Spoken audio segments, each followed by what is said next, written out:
So hello everyone, and in this topic we are going to see the India's story after independence, how the financial institutions evolution happens in India. तो चलो वो देखते हैं आज.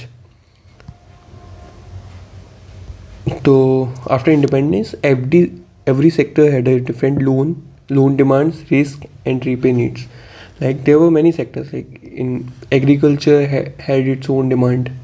ठीक है, उसके बाद MSMEs हो गई, उनकी अपनी डिमांड थी. हाउसिंग स्ट्रक्चर्स, हाउसिंग लोन्स हो गए उनकी अपना, या पर्सनल लोन्स किसी को चाहिए थे, या खादी एंड विलेज इंडस्ट्रीज़ थी. तो इन लोगों को ना कोई लोन देने के लिए तैयार नहीं था, है ना. तो गवर्नमेंट ने ये प्रॉब्लम धीरे धीरे देखी. उसके बाद प्रॉब्लम ये आ रही थी कि जो इंफ्रास्ट्रक्चर है ना, उसके लिए कोई लोन देने को तैयार नहीं था.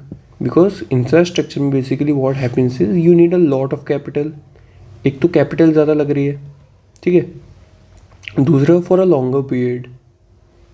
सो nobody wants to lend the firm for a longer period of time, क्योंकि उसमें रिटर्न और रिस्क दोनों ही बढ़ जाते, मतलब रिटर्न कम हो जाते हैं और रिस्क बढ़ जाते हैं. क्योंकि आप एंटिसिपेट कितना करेंगे, आपकी जो स्पेकुलेशन है वो कभी काफ़ी टाइम गलत चली जाती है, और बैंक्स की काफ़ी गलत चली जाती है.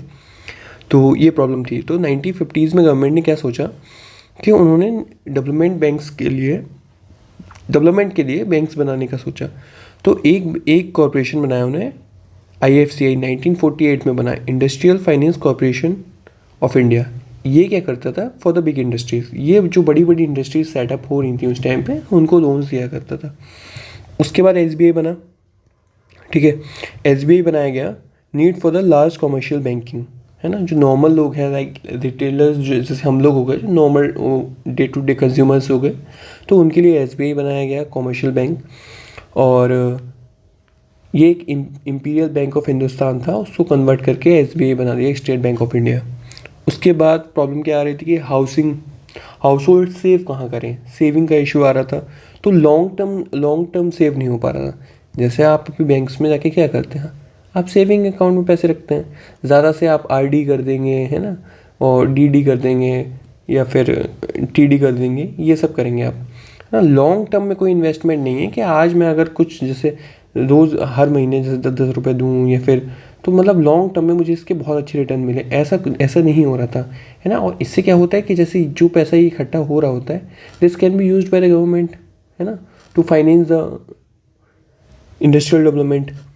तो इसलिए 1956 में need for the long term household savings के लिए स्कीम्स आई, LIC बना उस टाइम पे. फिर 1960s आते आते 1965 में, एज वी नो, कि ग्रीन रिवॉल्यूशन आ गया, ठीक है. 1969 में क्या किया गया, नेशनलाइजेशन ऑफ 14 बैंक्स, है ना. Indira Gandhi was the prime minister of India at that time. And वहाँ से अपन पढ़ चुके हैं कि पिछले वीडियो में PSL टारगेट्स आए, ब्रांच का एक्सपेंशन हुआ, एंड रूरल इंक्लूजन हुआ. रूरल एरियाज़ में बैंक ज़्यादा खोले गए. 1969 में लीड बैंक स्कीम भी आई, है ना, जिसमें every district assign a bank to lead credit planning. मतलब एक बैंक की ब्रांच होगी, वो हर डिस्ट्रिक्ट का एक प्लान बनाएगी, है ना. Every district should be planned कि इसमें क्रेडिट कैसे डिस्ट्रीब्यूट होगा, क्या क्या नीड्स हैं. Like there are some industrial towns, है ना, इंडस्ट्रियल टाउन्स, एजुकेशनल टाउन्स, ठीक है. जैसे अभी कोटा का एक एग्जांपल लेते हैं अपन. कोटा में यूसी जहाँ पे स्टूडेंट्स रह रहे हैं, वहाँ पे there are lot of ATMs, जो नॉर्मल जगहों पे नहीं होते हैं. बिकॉज वहाँ पे कोई अर्न करने वाले कम लोग हैं, है ना. टीचर्स तो कितने ही होंगे in ratio with the proportion of students. तो वहाँ पे ATMs बहुत हैं. तो ये किसी ने सोचा होगा ना कि यहाँ पे स्टूडेंट्स हैं और यहाँ पे पैसे जैसे घर से आ रहे हैं, तो withdrawal should be like convenient. तो ये एक तरीके की प्लानिंग होती है, फाइनेंशियल प्लानिंग भी की जाती है हर सिटी की कि कहाँ कितनी ज़रूरत है. जैसे गुजरात है ना. तो गुजरात में गिफ्ट सिटी बनाई गई अभी, है ना. वो गुजरात में ही क्यों बनाई गई है, क्योंकि इट हैड ए हिस्ट्री, है ना. गुजरात का पोर्ट हैड ए हिस्ट्री. वहाँ के जैसे मारवाड़ी लोग होते हैं, they are very laborious in business, है ना. उनके बिजनेस वगैरह काफ़ी फैले हुए होते हैं, और काफ़ी वो सालों से करते हैं, है ना. उनकी जनरेशन से वो चलता आ रहा है. तो वो है. उसके बाद 1975 में रीजनल रूरल बैंक्स बनाई गई, रूरल फोकस्ड बैंक्स, है ना. उनके नेम से ही दिख रहा है अपन को. इनका मैं कॉम्बिनेशन बता चुका हूँ, 50% by the centre, 15% by the state and 35% by the sponsored bank. Loan ये किस किस को देते हैं? स्मॉल और मार्जिनल फार्मर्स को। This has been looked after. फिर 1982 में नाबार्ड बनाया गया on recommendation of B Sivaraman committee, ठीक है। This has been 100% owned by the government of India. It regulates RRB, जो मैं यहाँ बोल रहा था, एंड कोऑपरेटिव बैंक्स, ठीक है। इसके काफ़ी फंक्शंस होते हैं। एक तो ये रेगुलेशन का एक फंक्शन हो गया, इसकी फुल फॉर्म ये लिखी हुई है, national bank for agriculture and rural development. तो एक तो ये रेगुलेट कर रहा है ना, रिफाइनेंस करता है आरआरबी को या फिर कोऑपरेटिव बैंक्स को। उसका एक डेवलपमेंट फंक्शन भी होता है इसका, लाइक इंफ्रास्ट्रक्चर डेवलपमेंट, जो पीएसएल शॉर्ट फॉल में रूरल इंफ्रास्ट्रक्चर डेवलपमेंट फंड था, तो यहाँ पे कंट्रीब्यूट करना पड़ता था। उसके बाद ये ट्रेनिंग वगैरह भी कराते हैं, ठीक है। तो ये है नाबार्ड का। तो अभी अपन ने क्या देखा कि पहले 1950s में क्या हो रहा था, फिर 1960s में क्या हुआ, नेशनलाइजेशन हो गया बैंक्स का। फिर देखा गया कि एमएसएमई की ज़रूरत पड़ रही है, गिव मी सेकेंड। फिर देखा गया कि एमएसएमई को ज़रूरत पड़ रही है, उनको भी कोई लैंड नहीं करना चाह रहा है, ठीक है। तो सिड भी बनाया गया, है ना। It has a headquarter in Lucknow, small industry development bank of India, MSME को लोन देने के लिए। 1998 में for better housing loans, housing का फाइनेंस मार्केट बढ़ाने के लिए एनएचबी बनाया गया। Export import bank of India बनाया गया, है ना, for the boost foreign trade. तो these are the banks that has been form for the specific purposes, है ना। और these are also called like NBFCs because they do not deal with the retailers, है ना। They have they special functions which they perform. उसके बाद आ गया LPG, है ना। एलपीजी रिफॉर्म्स आ गए। एलपीजी रिफॉर्म्स के फिर न्यू फाइनेंशियल मॉडल चाहिए था, तो नशीमन कमेटी आई, उन्होंने फिर बताया कि जो आपका सीआरआर और एसएलआर है ना, उसको कम करिए आप, डीरेगुलेट करिए इंटरेस्ट रेट को, मार्केट को खुद पे ऑपरेट करने दीजिए इक्विलिब्रियम पे, है ना। पर डिमांड एंड सप्लाई से मार्केट चलने दीजिए। अलाउ प्राइवेट बैंक को अलाउ करिए आप, ठीक है। इम्प्रूव एडिक्वेसी रेशियो, ये अपन आगे पढ़ेंगे। उसके बाद तब कहीं जाके मर्ज हुई हैं आईसीआईसीआई बैंक और एचडीएफसी, विच वॉज प्राइवेट, ठीक है। उसके बाद माइक्रो फाइनेंस के लिए SHG self help group revolution आया 1990s में। तो 1992 में सेल्फ बैंक लिंकेज प्रोग्राम आया, ठीक है, नाबार्ड ने। इसमें वुमेन, बहुत सारी वुमेन मिलके, उनके पास कुछ पैसे हुआ करते थे, वो एक ग्रुप बनाती थी और सब लोग इसको ज्वाइन करते थे। सारे पैसे यहाँ आ गए, ठीक है। उसके बाद जब किसी को ज़रूरत पड़ी तो उसने यहाँ से पैसे ले लिए। तो यहाँ पे पैसे अभी ज़्यादा है ना, तो यहाँ पे ले लिए इन्होंने, यूज़ किया अपने। जब इनको ज़रूरत, जब इनका वो ख़त्म हो गया यूज़, तो इन्होंने ये वापस कर दिए, कुछ थोड़ा बहुत इंटरेस्ट दे दिया। तो ये है खुद में ग्रुप बन गया, सेल्फ हेल्प, खुद की ही हेल्प कर रहे हैं, तो सेल्फ हेल्प ग्रुप ऐसे इसको बोलते हैं, ठीक है। उसके बाद 2000 तक आते आते non banking financial companies start हो गई, because bank did not serve with small borrowers या फिर न्यू सेक्टर्स। तो जो स्मॉल बोरोअर्स हैं और जो न्यू सेक्टर्स हैं, कि वो तो रिस्की होते हैं, इसलिए वहाँ तो अभी तक कोई मतलब पैसा लगाना ही नहीं चाह रहा था, ठीक है।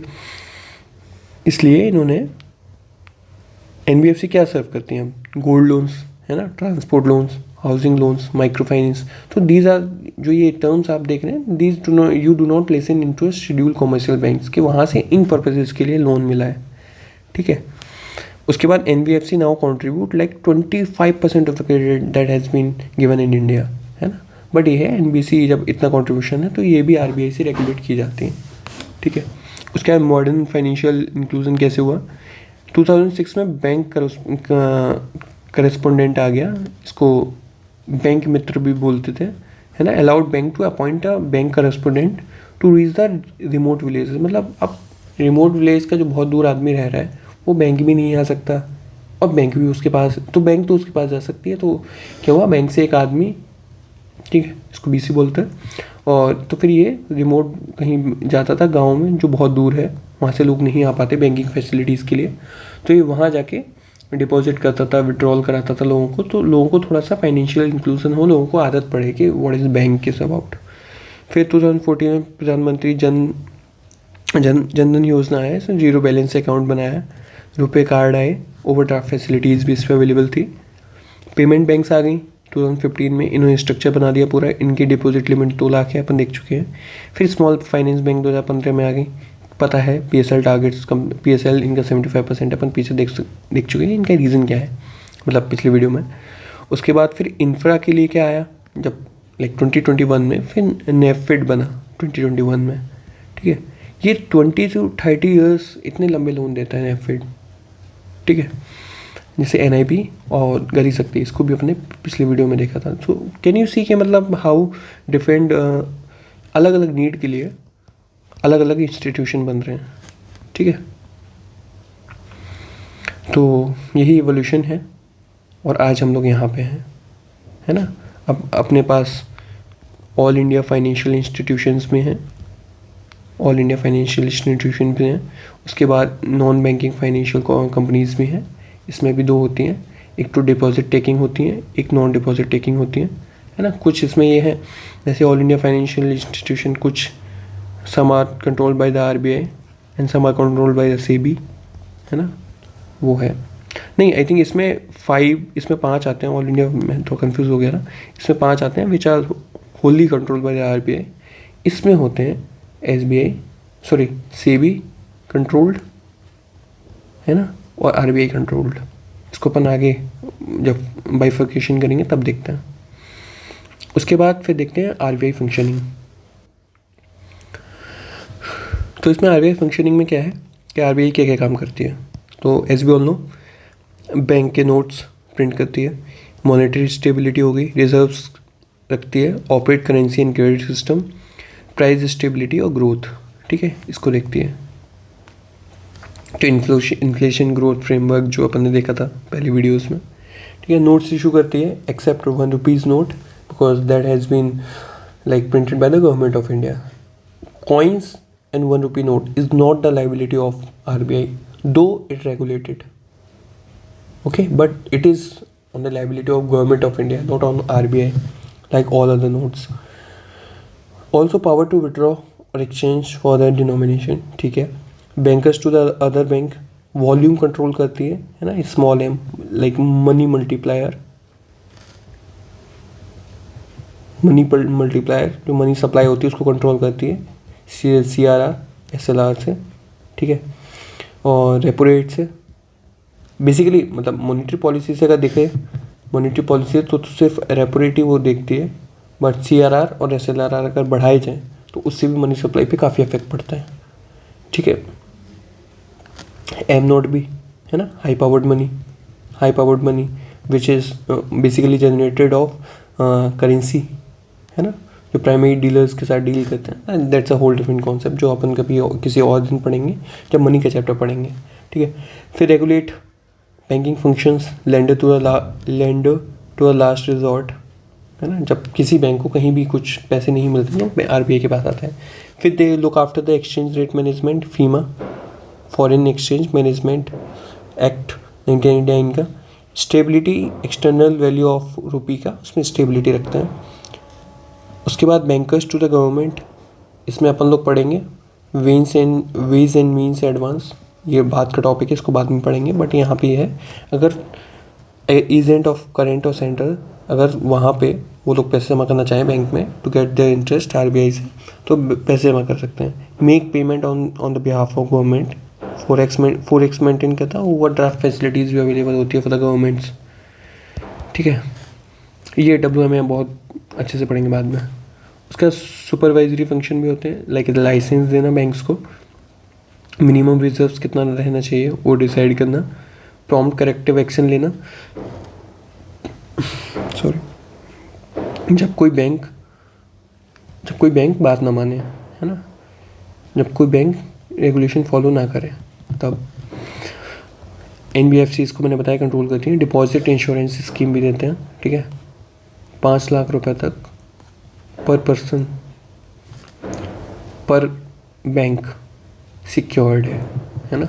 अगर कल को बैंक रन भी हो जाता है तो इतने पैसे आपके सिक्योर्ड हैं बैंक में according to RBI insurance scheme, ठीक है। क्रेडिट कंट्रोल करता है ना, क्वालिटेटिव क्वांटिटेटिव बिल्कुल अलग टॉपिक है, मनी सप्लाई से रिलेटेड है ना। जैसे ओपन मार्केट ऑपरेशंस हो गए, वो करती है, मोरल सिचुएशन करती है, this is like quantitative, this is like qualitative, तो वो अलग टॉपिक चला जाएगा, ठीक है। बट ये आप जान लीजिए कि क्रेडिट को कंट्रोल करती है कि कितना लोन दिया जाना चाहिए मार्केट में, उसको कंट्रोल करती है। डेवलपमेंटल गोल्स होते हैं like development of financial system, market हो गया, इंश्योरेंस हो गया, इंडस्ट्रियल फाइनेंस, सिडबी एग्जाम जो एनबीएफसी की बात कर रहा था, ऑल इंडिया फाइनेंशियल इंस्टीट्यूशन की बात कर रहा था मैं अभी, training, national institute for bank management 1969 में आरबीआई बनाया हुआ है, आरबीआई की एनुअल रिपोर्ट भी निकालती है, ठीक है। इसमें एक टर्म है सीबीएस, कोर बैंकिंग सॉल्यूशन, लिख देता हूँ मैं यहाँ पे, कोर बैंकिंग सॉल्यूशन। इसमें मतलब ये है, this is basically the branchless banking. जैसे मैं बैंक ऑफ इंडिया का मेंबर हूँ और मेरा जो वो है अकाउंट है ना, that was somewhere in Karnataka, but I can still operate in somewhere in north India also. Example बढ़िया लिया मैंने अरे यार, but I can operate the same account in some branch in Bank of India, ठीक है, here in North India. So this is how things are. Software used by the banks to manage the primary operations, ठीक है। Centralized data management होता है इसमें। RBI का अपना एक CBS है, कोर बैंकिंग सोल्यूशन, वहाँ पे सारी चीज़ें RBI से रिलेटेड हैं, विच इज़ ई-कुबेर, ठीक है। अब अपन आते हैं ऑल इंडिया फाइनेंशियल इंस्टीट्यूशन पे। मैं थोड़ा पानी पी लूँ।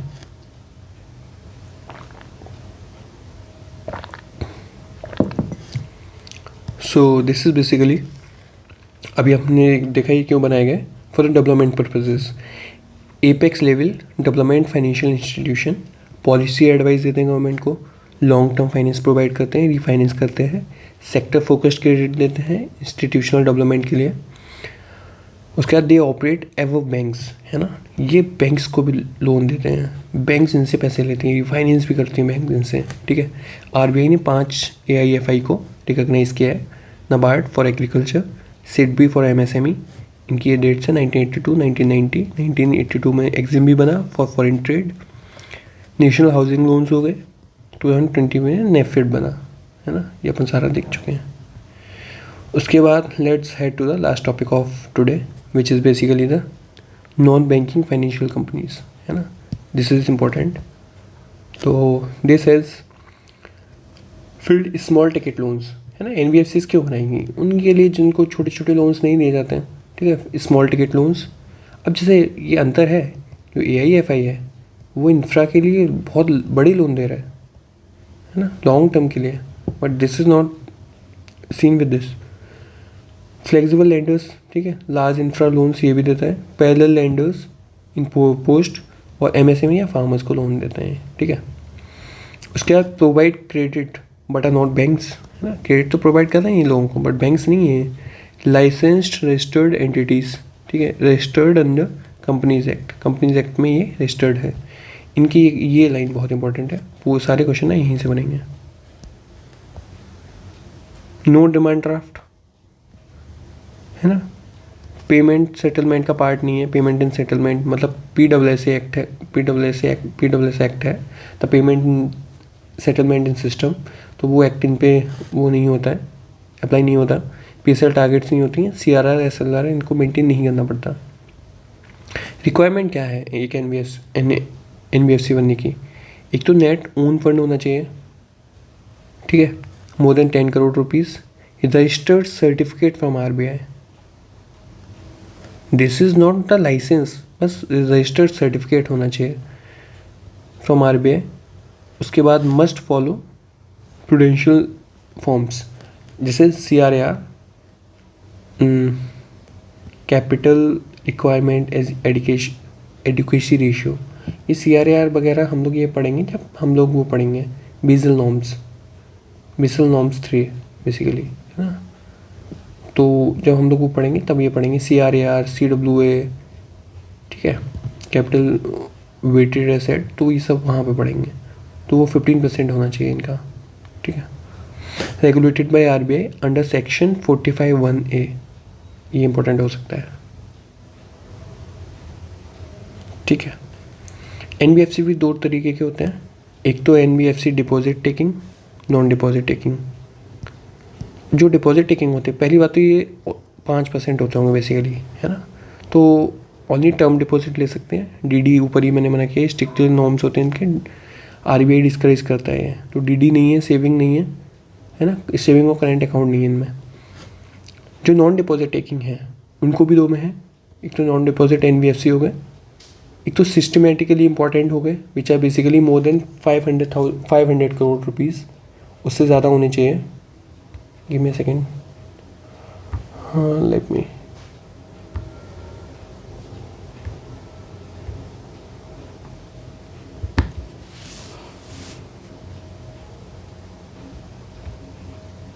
या नाउ आई एम गुड। तो दूसरा होगा नॉन सिस्टमेटिकली इंपॉर्टेंट हो गए, which has the net worth asset of basically less than 500 crore rupees. Funds they get from the wholesale resources, ठीक है। जब डिमांड डिपॉजिट नहीं ले रहे तो पैसे आएंगे कहाँ से? बैंक से ले लेंगे, बॉन्ड्स इशू कर देंगे। AIFI विच हैज़ बीन, जैसे 5 AIFI अभी डिस्कस किया मैंने, which has been control by the RBI। External commercial borrowing ले लेंगे। उसके बाद इक्विटी कैपिटल मतलब डाइल्यूशन कर देंगे, है ना, वहाँ से पैसा रेज कर लेंगे ये लोग। तो वो है can not accept any deposit, ठीक है, जो नॉन डिपॉजिटिंग है। कोर फंक्शन क्या है? जैसे लैंडिंग के लिए जो हैं NBFCs, कल इनको अच्छे से देखते हैं, तो उनको रेगुलेट कौन करता है? RBI। इन्वेस्टिंग के लिए जो है उनको सेबी देखता है। इंश्योरेंस के लिए उनको IRDAI देखता है। पेंशन के लिए PFRDA देखता है। और जो इन सब में नहीं आता है उनको RBI ही देखता है फिर बाद में, ठीक है। They can not issue credit card, sorry they can issue credit card but with RBI approval. This is important topic, ठीक है। और वो भी पार्टनरशिप किसी बैंक के साथ, है ना। पेमेंट बैंक जैसे वो भी हैं तो वो भी किसी के साथ ही कर सकते हैं। उसके बाद हो गया CRR मेंटेन नहीं करना, SLR भी मेंटेन नहीं करना। जो NBFC डिपॉजिटिंग है, जहाँ डिपॉजिट हो सकता है, demand deposit, sorry term deposit, demand क्यों, ठीक है, must maintain 10% of their fix deposit with commercial bank, है ना। उसमें भी ये नहीं है कि मतलब जैसे कोई टर्म डिपॉजिट आपके पास आया है, ठीक है, तो उसमें से आप सारा कुछ सिक्योरिटीज़ में लगा देंगे या फिर ऐसा कुछ कर देंगे या फिर लैंडिंग कर देंगे, नहीं। 10% आपको कमर्शियल बैंक के पास रखना है और 5% अप्रूव्ड सिक्योरिटीज़ में रखना है। बेसल नॉर्म्स फॉलो करता है कौन? एक तो देखो बेसल नॉर्म्स वही फॉलो करेगा जहाँ रिस्क सबसे ज़्यादा है। तो जैसे जो डिपॉजिट ले रहे हैं वो, और जो सिस्टमेटिकली इंपॉर्टेंट है, बेशक नॉन डिपॉजिटिंग है वो भी, and they can invest in stock market without RBI approval. अब this is important point, exam में आ जाएगा कि विद अप्रूवल। आपको लगेगा हाँ यार अप्रूवल तो चाहिए होगा इनको, बट ऐसा होता नहीं है। सिर्फ एक ही है, नेशनल हाउसिंग कंपनी, ठीक है। Only housing finance company as a power under SARFAESI। अब थोड़ा सा मैं यहाँ पे बता देता हूँ। सबसे ज़्यादा हाउसिंग वाले में इशू होता है ना। हाउसिंग में कैसे इशू होता है कि जो बिल्डर होता है या फिर कोई कंपनी होती है, उसने ये ऐसे लोगों से पहले ही फ्लैट बेच दिया, अभी ये बनी नहीं है, और क्रेडिट ले लिया लोगों से, ठीक है, और फिर ये बिल्डिंग बनी नहीं पाई कभी। जब ये बिल्डिंग बन नहीं पाई तो ये जो क्रेडिटर्स हैं they went to the court, है ना। अब जो SARFAESI एक्ट है, SARFAESI एक्ट बेसिकली ये है सिक्योरिटी SARFAESI बेसिकली ये है securitisation and reconstruction of financial assets and enforcement of security interest, ठीक है। तो जैसे ये है, इसको फिर ये लोग क्या करेंगे, जो इसमें जितना बचा हुआ है उसमें से ये लोग पैसा एक्सट्रैक्ट करने की कोशिश करेंगे, ठीक है। तो बेसिकली मतलब ये है, सिर्फ ये हाउसिंग, ये अभी सुप्रीम कोर्ट की रूलिंग आई थी, जो हाउसिंग फाइनेंस कंपनी है सिर्फ उन्हीं के पास ये पावर है SARFAESI एक्ट के अंदर कि वो बैंक मतलब कोर्ट जाके ये काम कर सकती हैं, ठीक है, और कोई NBFC ये नहीं कर सकती। तो ठीक है, ये हो गया। तो what we have seen today this, ये तो पुराने वीडियोस का है सब कुछ।